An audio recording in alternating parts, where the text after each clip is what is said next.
Hello बच्चों, कैसे हैं आप सभी। मैं हूं महिमा और मेरे साथ आज हम सॉल्व करेंगे कार्यपत्रक 30 यानी कि वर्कशीट नंबर 30। आज का विषय है हमारा हिंदी और आज का टॉपिक है हमारा संधि। हम लास्ट वीडियो में ऑलरेडी संधि पढ़ चुके हैं और आज हम संधि दोबारा पढ़ने जा रहे हैं। संधि आपको पता है कि संधि हमने पढ़ा था, पर संधि के 3 भेद होते हैं। ठीक है, स्वर संधि, व्यंजन संधि और विसर्ग संधि। पिछली वीडियो में हमने पढ़ा था संधि क्या होती है और संधि के एक भेद को पढ़ा था, यानी सिर्फ स्वर संधि को पढ़ा था। आज की वीडियो में हम व्यंजन संधि के बारे में पढ़ेंगे और हो सकता है नेक्स्ट वीडियो जो हमारी आए, नेक्स्ट वर्कशीट जो हमारी आए, वो विसर्ग संधि के ऊपर हो। तो स्वर संधि के हमने 5 प्रकार पढ़े थे और आज हम व्यंजन संधि के बारे में पढ़ने जा रहे हैं। सबसे पहले हम व्यंजन संधि को पढ़ेंगे और उसके बाद अभ्यास में दिए गए प्रश्नों के उत्तर लिखेंगे। चलिए देखते हैं आज की वर्कशीट। समाज में जब किसी वस्तु, विचार आदि का मेल होता है तब एक नया रूप सामने आता है। भाषा में भी अपनी सुविधा के लिए वर्णों, शब्दों और वाक्यों के मेल या योग किए जाता है। व्याकरण में जब दो शब्द आपस में मिलते हैं तो आसपास के वर्ण मिलकर नया वर्ण बना लेते हैं। इस विधि को संधि कहा जाता है। यानी कि जैसे कि दो शब्द या दो अक्षर मिलते हैं, जब दो शब्द या दो अक्षर मिलते हैं तो उससे कुछ नया बनता है, कोई नया तीसरा शब्द या तीसरा अक्षर बनता है। तो जो तीसरा अक्षर यानी कि तीसरा वर्ण बनता है वो उसी को संधि कहा जाता है। तो ये चीज हमने पिछली वीडियो में पढ़ी थी और आज हम दोबारा इसको डिस्कस कर रहे हैं। ऐसे ही जैसे समाज में जब दो परिवार मिलते हैं तो उसको मिला के कुछ तीसरा नया क्रिएट करने की कोशिश करते हैं, बिल्कुल ऐसे ही जब दो वर्ण मिलते हैं तो उनके योग से, उनके मिलने से, उनके योग से कुछ नया बनता है। व्याकरण में जब दो शब्द आपस में मिलते हैं तो आसपास के वर्ण मिलकर नया वर्ण बना लेते हैं। यानी कि दो शब्द जब मिलते हैं तो उसका आखिरी और पहला वर्ण मिलके एक नया तीसरा वर्ण बना लेता है। उस तीसरे वर्ण से जो शब्द है वो परिवर्तित हो जाता है। इस विधि को संधि कहा जाता है। यह मूल रूप से संस्कृत से हिंदी में आया। मतलब संधि जो है एक्चुअल में पहले संस्कृत में होती थी, पर संस्कृत से ये क्रिएट होके ट्रांसफर हो गई हिंदी में। आपको पता है हिंदी जो है वो कहाँ से उत्पन्न हुई है, वो भी संस्कृत से ही निकली है। तो संस्कृत जो है वो जननी है, यानी कि माता है किसकी, हिंदी की। इसीलिए जो हिंदी है, हिंदी के बहुत सारे पार्ट जो है वो संस्कृत से निकले हैं।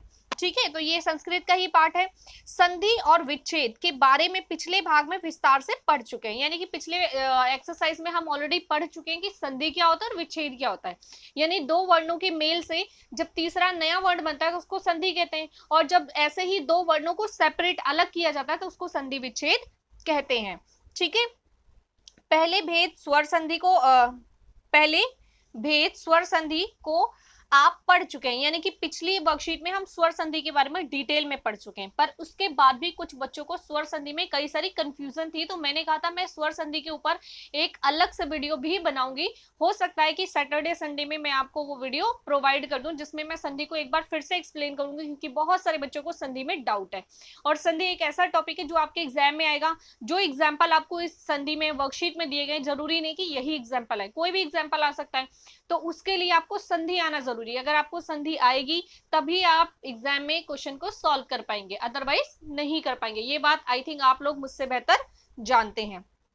यहाँ पर दूसरे भेद व्यंजन संधि का परिचय दिया जा रहा है। यानी कि आज जो वर्कशीट करेंगे ये व्यंजन संधि के ऊपर बेस्ड है, यानी इसमें सिर्फ व्यंजन संधि की बात होगी।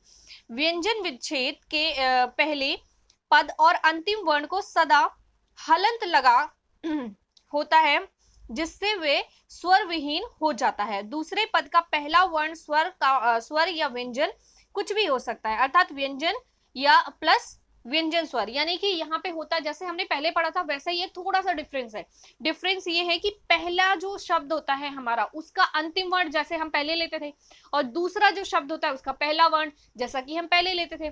लेकिन पहले और अब में ये फर्क आ गया कि पहले हमारे स्वर ही होते थे, जो आगे और पीछे दोनों वर्ण हम लेते थे वो दोनों ही स्वर होते थे।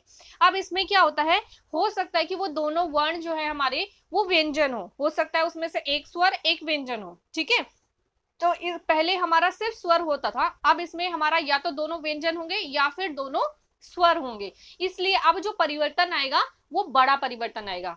ठीक है, स्वर संधि में परिवर्तन छोटे छोटे परिवर्तन थे, छोटा छोटा मिला के बड़ा बन रहा था। लेकिन यहाँ पे क्या है, यहाँ पे बड़े परिवर्तन होंगे, क्योंकि यहाँ पे आपकी व्यंजन में परिवर्तन हो रहा है, स्वर में परिवर्तन नहीं, व्यंजन में परिवर्तन हो रहा है। व्यंजन में परिवर्तन को समझना बहुत इंपॉर्टेंट है। अच्छा देखिए, स्वर संधि में हमने ये पढ़ा था कि स्वर संधि के 5 भेद होते हैं, और हमने पांचों भेद और उसके एग्जाम्पल पढ़े थे। व्यंजन संधि जो होती है उसके भेद नहीं होते, उसके रूल होते हैं। ठीक है, व्यंजन संधि के भेद नहीं होते हैं, उसके रूल होते हैं। ठीक है, तो इसके 12 रूल्स हमें दे रखे हैं, यानी 12 नियम हमें दे रखे हैं। इसके नियम होते हैं, और नियमों के अनुसार वो कैसे परिवर्तित होता है, यानी कि दो वर्ण मिलके, दो व्यंजन वर्ण मिलके कैसे परिवर्तन करके तीसरा नया वर्ण बनाते हैं, ये रूल होता है। इसी रूल को व्यंजन संधि का नियम कहा जाता है। चलिए देख लेते हैं व्यंजन संधि। व्यंजन से स्वर अथवा व्यंजन के मेल से उत्पन्न परिवर्तन या विकार को व्यंजन संधि कहते हैं। इसके कुछ नियम इस प्रकार है, यानी कि व्यंजन से स्वर अथवा व्यंजन, यानी कि व्यंजन से स्वर और व्यंजन के उत्पन्न होने से जो भी परिवर्तन या विकार होते हैं उसको व्यंजन संधि कहते हैं। इसके नियम क्या होते हैं, पहला नियम देख लेते हैं।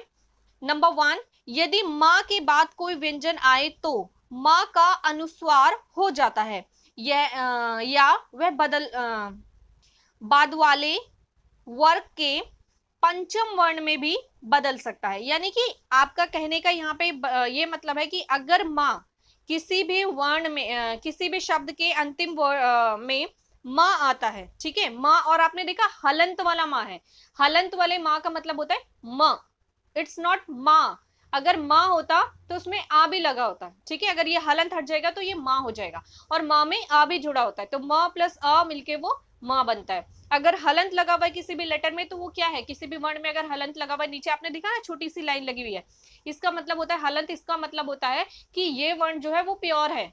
ठीक है, यानी कि ये ओनली म, ओनली म, इसको लाइट साउंड करेंगे, थोड़ा सा बोलेंगे म। तो यदि म के बाद कोई व्यंजन आए तो म का अनुस्वार हो जाता है, यानी कि म के बाद अगर कोई व्यंजन आएगा तो उसमें अनुस्वार हो जाएगा, यानी अनुस्वार जुड़ जाएगा, या वह बदलवाने के वर्ग के पंचम वर्ण में भी बदल सकता है। जैसे एग्जाम्पल देखेंगे तो ज्यादा बेहतर तरीके से समझ में आएगा। अहम, अहम में जो म है आपने देखा हलंत वाला म है, तो अहम प्लस कार, अहम और कार। ठीक है, तो लास्ट में आपने देखा म है, तो म में जब हमने दूसरा वर्ण ऐड किया क, ठीक है, यानी कि अ, तो दोनों जुड़ गया। म में जब हमारे परिवर्तन हुए तो इसमें क्या होता है, अनुस्वार लग जाता है, अनुस्वार लग गया तो अहम प्लस कार का क्या हो गया, अहंकार। ठीक है, क्या हो गया, अहंकार। ये परिवर्तन समझ में आया आपको। म में जब क ऐड हुआ तो वो क्या हो गया, वो अनुस्वार बन गया, क्या बन गया, अनुस्वार बन गया। ऐसे ही अगला देखिए, सम प्लस गम, तो सम प्लस गम, म है इसमें, और म में अगेन वही ग लगेगा तो क्या होगा, ये अनुस्वार हो जाएगा, तो संगम। ठीक है, समझ गए आप, संगम, समझ गए। आगे देख लेते हैं नंबर 2, यदि त और द के बाद ल रहे तो, अगर त और द के बाद ल रहे, यानी ल आएगा तो त और द ल में बदल जाते हैं, यानी कि त और द ल में बदल जाते हैं। और न के बाद ल रहे तो न का अनुनासिक के बाद ल हो जाता है। जैसे उत प्लस लास, ठीक है, तो उत में लास्ट में त है, त में ल ऐड हो गया, तो त में जब ल ऐड होता है तो क्या बन जाता है, अभी हमने पढ़ा, त में ल ऐड हो जाएगा तो वो भी ल बन जाएगा। ठीक है, तो इसलिए डबल ला हो गया, तो उल्लास। समझ गए आप। ऐसे ही महान, न में ल ऐड होगा, तो अभी हमें बताया गया कि जब न में ल ऐड होगा तो वो क्या होगा, अनुनासिक हो जाएगा। अनुनासिक का मतलब बिंदु जो होता है इसको अनुनासिक, अनुस्वार अनुनासिक, आई होप आपने पढ़ा होगा, नहीं पढ़ा होगा तो आपको थोड़ा सा कंफ्यूजन हो सकता है अनुस्वार और अनुनासिक को लेकर। ठीक है, तो महान प्लस लाभ, तो न प्लस ल, इसमें न और ल का मेल से क्या बना, इससे न और ल से, न और ल के मेल से बना अनुनासिक। ठीक है, इसलिए बन गया मल्लाभ, क्या बन गया, मल्लाभ। ठीक है, ये ऊपर जो आपको बिंदी दिख रही है ये क्या है, ये अनुनासिक है, न और ल के मिलने से ये अनुनासिक में परिवर्तित हो गया। चलिए तीसरा देख लेते हैं इसका, थर्ड पार्ट, किसी वर्ग के पहले वर्ण यानी कि क, च, ट, त, प, ये आपने पढ़ा ना, 5 जो हमारी हिंदी वर्णमाला होती है इसमें 5 पार्ट होते हैं, कवर्ग, चवर्ग, टवर्ग, तवर्ग और पवर्ग।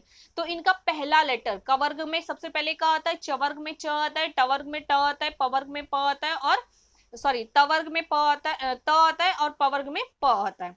तो इसलिए क, च, ट, त, प का मेल किसी स्वर या वर्ण के तीसरे चौथे वर्ण यानी कि र, ल, व में से किसी वर्ण से हो तो वर्ण का पहला वर्ण स्वयं ही तीसरे वर्ण में परिवर्तित हो जाता है। यानी कि पहले का अगर तीसरे के साथ या चौथे के साथ अगर मेल हो तो वो अपने आप तीसरे में परिवर्तित हो जाता है। ये आपको याद रखना है एक फॉर्मूले की तरह कि पहले का तीसरे या चौथे के साथ मेल हो तो वो तीसरे में परिवर्तित हो जाता है।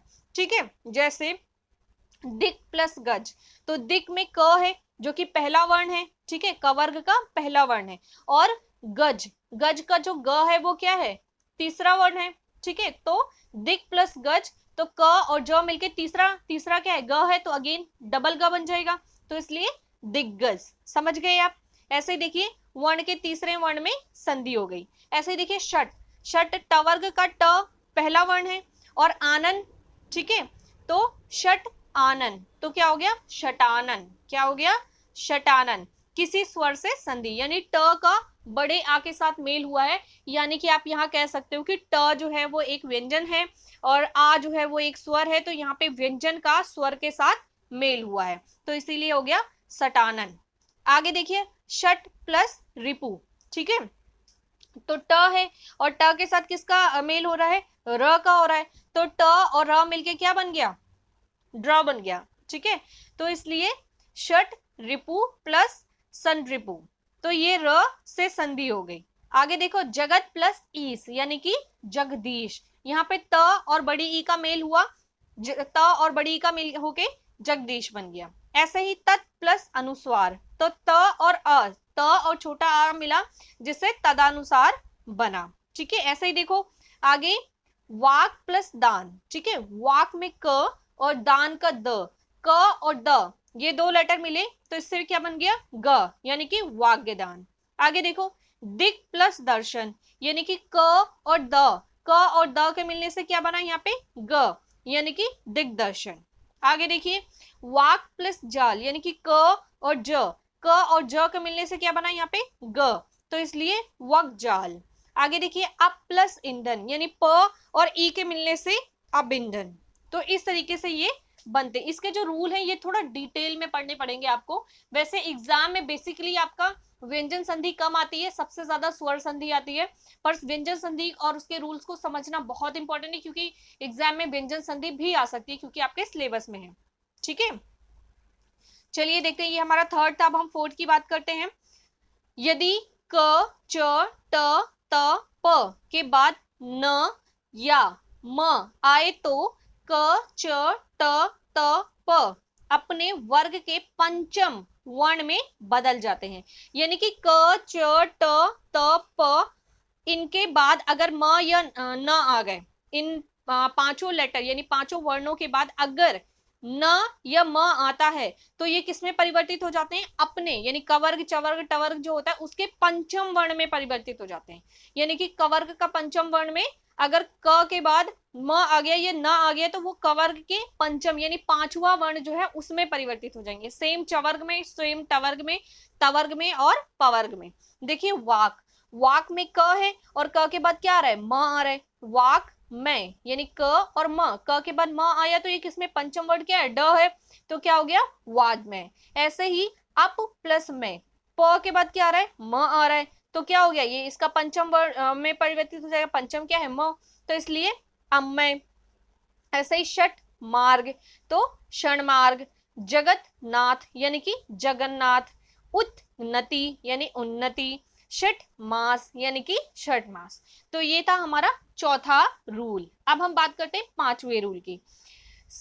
सकार सकार और तवर्ग का शकार और चवर्ग के योग में, शकार में चवर्ग तथा शकार और टवर्ग के योग में शटार और टवर्ग हो जाता है। जैसे कि यानी कि इसमें क्या होता है, श जो जितने भी श होते हैं हमारे श, स और श, तो इनमें जो चेंजेस आते हैं उसके बारे में हम पढ़ेंगे, श में आने वाले चेंजेस।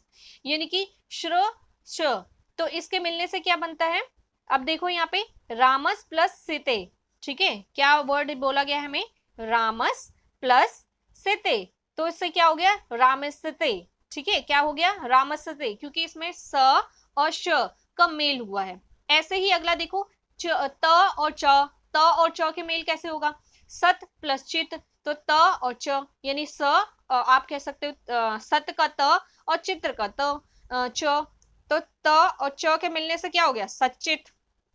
ऐसे ही अगला देखो, त का छ के साथ मेल है, महत प्लस छात्र, तो क्या हो गया, महछात्र।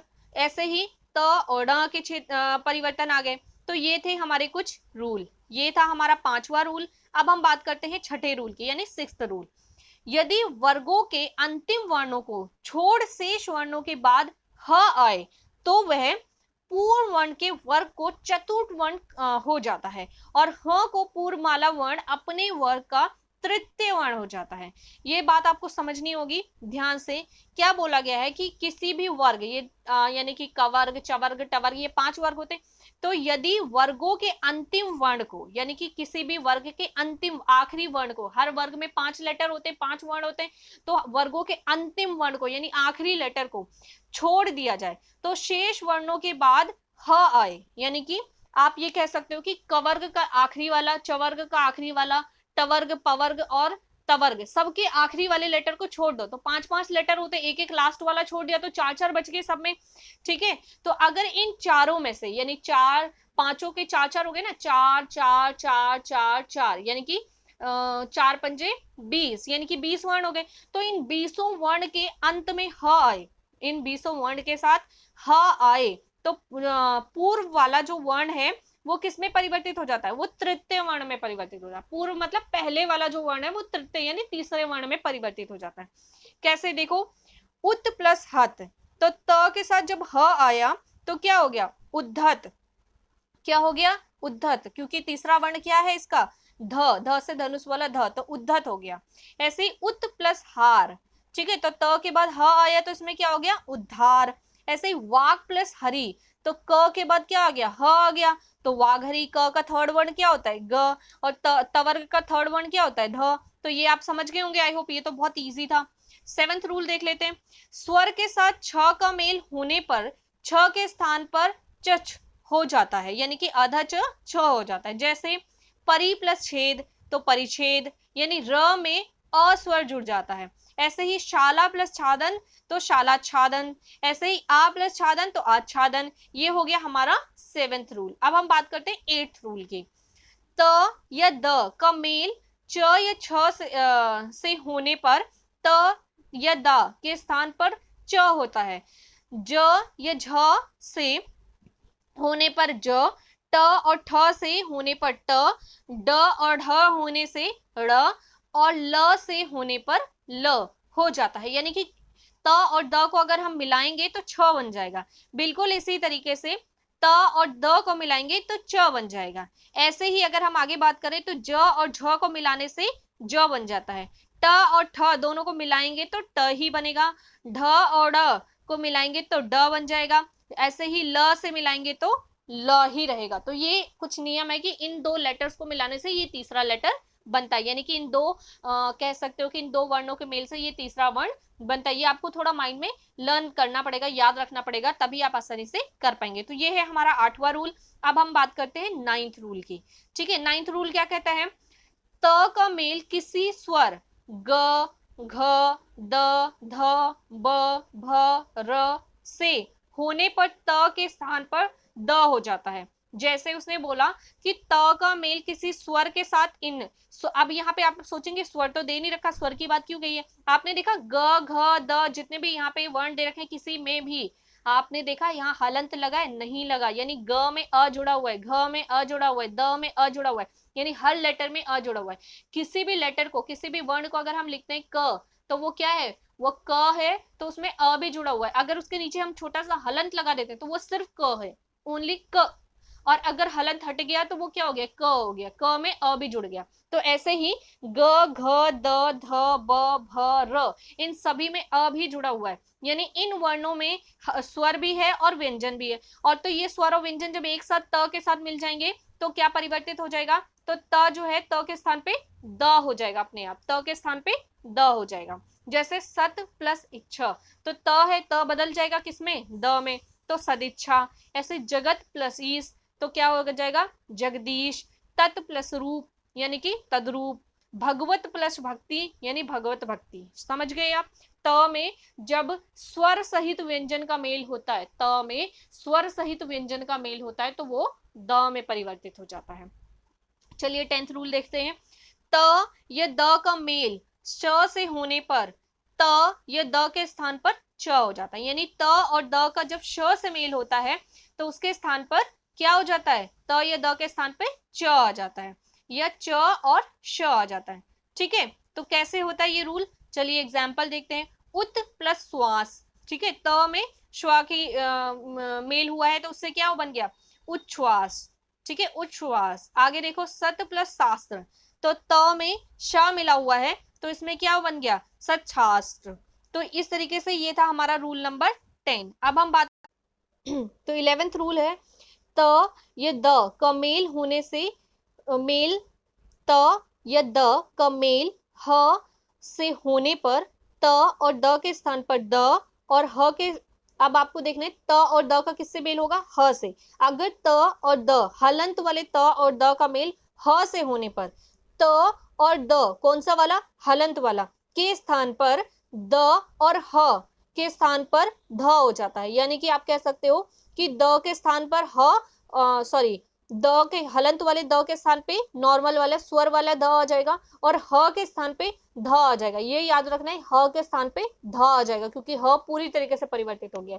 ह किसमें परिवर्तित हो गया ध से धनुष वाले ध में। जैसे देखो पद प्लस हति यानी पद्धति, ऐसे ही उत प्लस हार उद्धार। ठीक है, तो ध आपको याद रखना है कि त और द का अगर मेल होगा ह से तो उसमें क्या होगा आपको ये याद रखना है, त और द का ह से मेल होगा तो ह वाला याद रखना है आपको।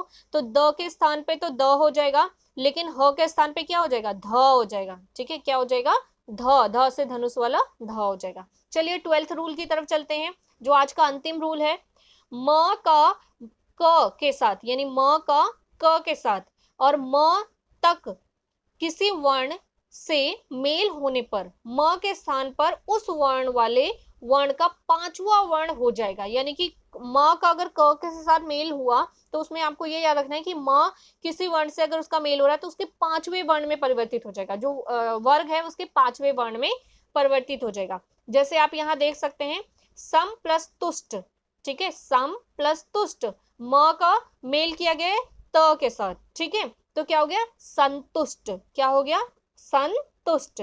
ऐसे ही सम प्लस योग तो संयोग। ये थे हमारे व्यंजन के रूल। आई होप कि आपको समझ में आएंगे। कुछ बच्चों को अभी भी कंफ्यूजन होगा, मुझे पता है, मुझे डैम श्योर है कि कुछ बच्चे ऐसे हैं जिनको कंफ्यूजन होगा, क्योंकि संधि एक ऐसी चीज होती है जो एक बार में सभी बच्चों को समझ में आ जाए, ये पॉसिबल नहीं है। ये टॉपिक ही कुछ ऐसा होता है थोड़ा कॉम्प्लिकेटेड सा। ठीक है बेटा, थोड़ा सा कॉम्प्लिकेटेड जरूर है पर टफ नहीं है, इजी है समझना। अगर हम जैसे आज हमने संधि के 12 व्यंजन संधि के पूरे 12 नियम एक बार में पढ़ लिए तो आपको नहीं समझ में आएंगे। ऐसे ही स्वर संधि के पूरे 5 रूल एक दिन में आप पढ़ोगे, व्यंजन भी पढ़ लोगे, विसर्ग संधि भी पढ़ लोगे, अगले दिन आपको संधि का स भी नहीं याद रहेगा। ठीक है, तो संधि को पढ़ने का और समझने का एकमात्र अच्छा तरीका जो है मुझे अच्छा लगता है मेरे अकॉर्डिंग वो ये है, पहले दिन आपको संधि और संधि कितने प्रकार की होती है ये पढ़ना चाहिए और स्वर संधि के 5 रूल होते हैं तो वो 2 रूल याद करने चाहिए। ठीक है, अगले दिन अगले 3 रूल पढ़ लिए आपने तो इस तरीके से आपका स्वर संधि क्लियर हो गया। फिर नेक्स्ट डे आप आगे व्यंजन संधि पे। व्यंजन संधि के पूरे कितने रूल हैं 12, आपको एक दिन पढ़ने हैं 4, फिर अगले दिन 4, फिर अगले दिन 4। इस तरीके से कैसे हो जाएगा कि 1 वीक में आपका पूरा संधि क्लियर होगा। पर अगर हम सोचे कि एक ही दिन में हमने संधि पढ़ी, उसके टाइप्स पढ़े और सभी संधि के रूल्स पढ़ लिए, जैसे स्वर संधि के 5 प्रकार और व्यंजन संधि के रूल्स पढ़ लिए, तो क्या होगा सब कुछ मिक्स हो जाएगा, दिमाग में खिचड़ी बन जाएगी और वो खिचड़ी फिर हम खाएंगे, हमें पता ही नहीं होगा कि इस खिचड़ी में क्या क्या मिक्स है। ठीक है, तो वही प्रॉब्लम हो जाती है बेसिकली, ज्यादातर बच्चों को, सभी बच्चों को ये प्रॉब्लम हो जाती है। इवन बच्चों को क्या, बड़ों को भी ये प्रॉब्लम हो जाती है, क्योंकि आप लोग बहुत इंटेलिजेंट है, हमसे ज्यादा तेज दिमाग आपका होता है। क्यों होता है, क्योंकि आप ग्रोइंग एज में हैं। ठीक है, और आपकी एज में इन चीजों को समझना और आसान है हमारे मुकाबले, क्योंकि हमारे जो ब्रेन है वो सेटल डाउन हो चुका है। आपका ब्रेन अभी सेटल डाउन नहीं हो रहा है, ग्रो कर रहा है, और ज्यादा ग्रो कर रहा है। इसीलिए आपके लिए इन चीजों को समझना बहुत आसान है। इसीलिए मैंने सोचा है कि मैं संधि के ऊपर एक अलग से वीडियो बनाऊंगी। आप संधि क्या होती है और संधि के 3 टाइप्स होते हैं ये तो आप सभी बच्चों को वेल नोन हो चुका है।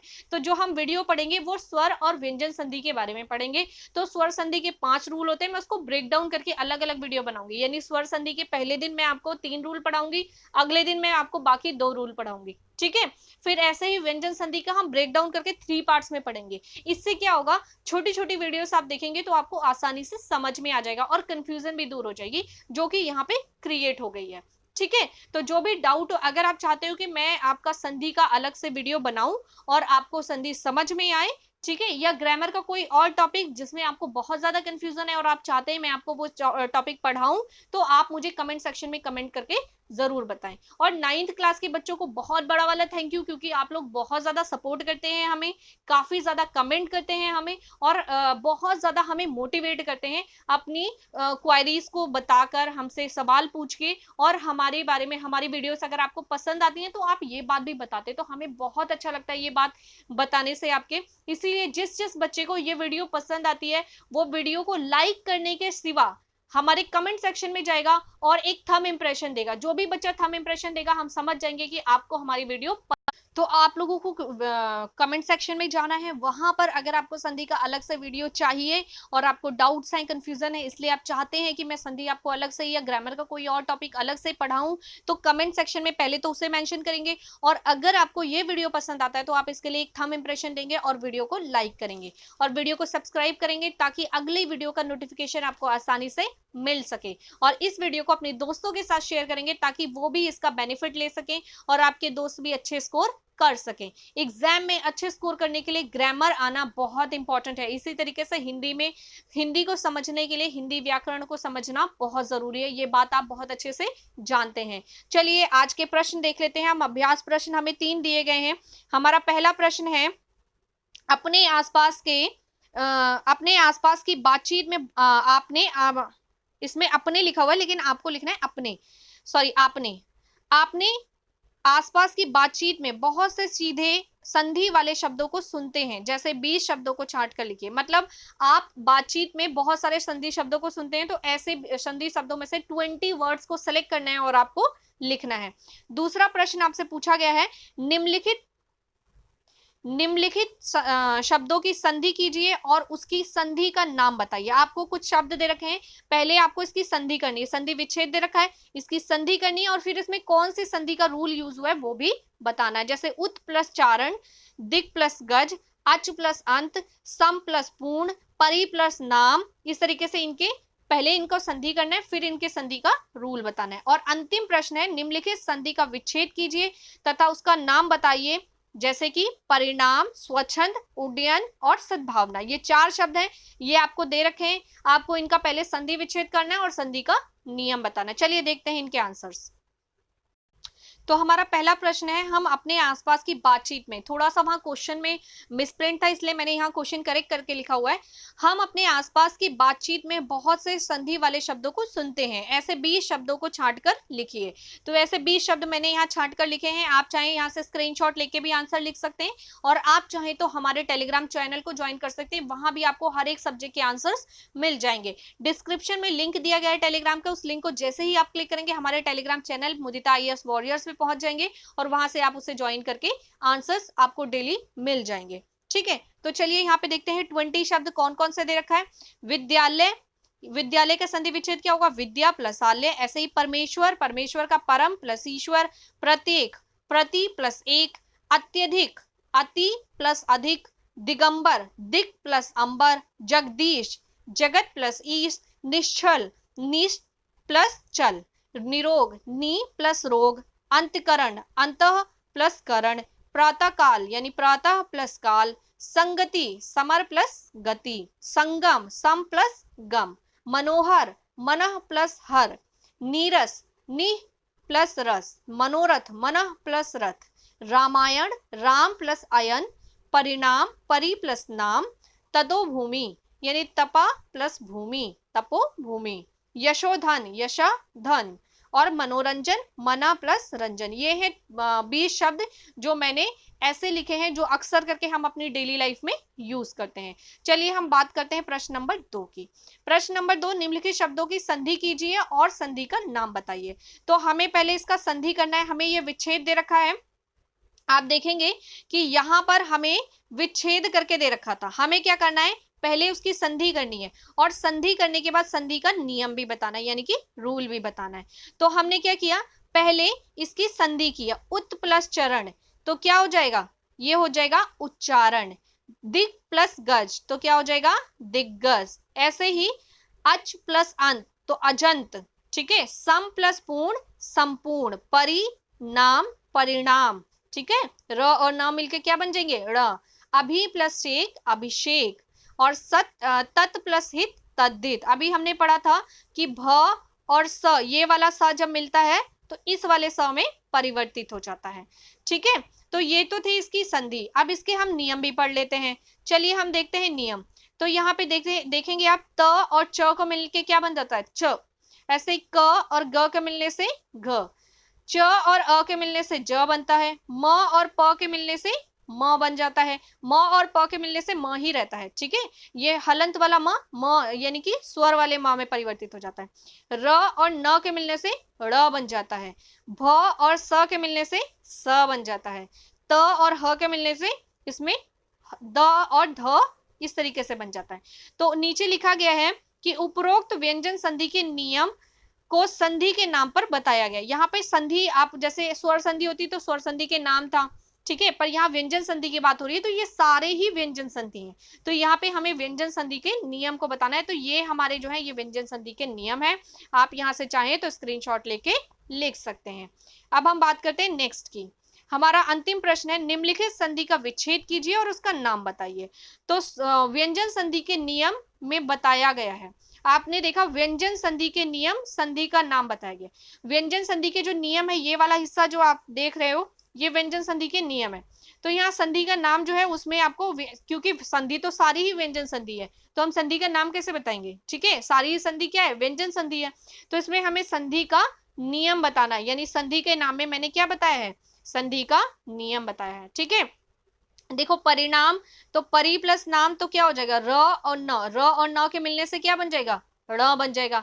ऐसे स्वच्छंद, स्वच्छंद में स्व और छंद इनके मिलने से क्या बन जाएगा, स्वच्छंद बन जाएगा। तो इसमें किसका मेल हुआ है, अ और छ के मिलने से अच्छ बन जाता है, समझ गए। ऐसे उडयन तो उत प्लस डयन, तो इसमें त और ड के मिलने से ये वाला ड क्रिएट होता है, समझ गए। सद्भावना, सत प्लस भावना, ठीक है। तो इसमें त और भ के मिलने से ये वाला द क्रिएट होता है जिसमें भ होता है। तो इस तरीके से था हमारा ये आज का अंतिम प्रश्न। अगर आपको वीडियो पसंद आती है तो इसको शेयर कीजिए, लाइक कीजिए, सब्सक्राइब कीजिए और अपने दोस्तों के साथ एंजॉय करके एक साथ पढ़ाई कीजिए।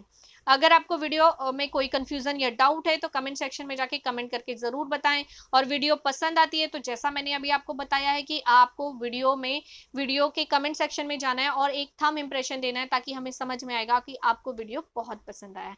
तो मैं हूं महिमा और आपसे लेती हूँ विदा, फिर मिलेंगे अगली वीडियो में, बाय बाय।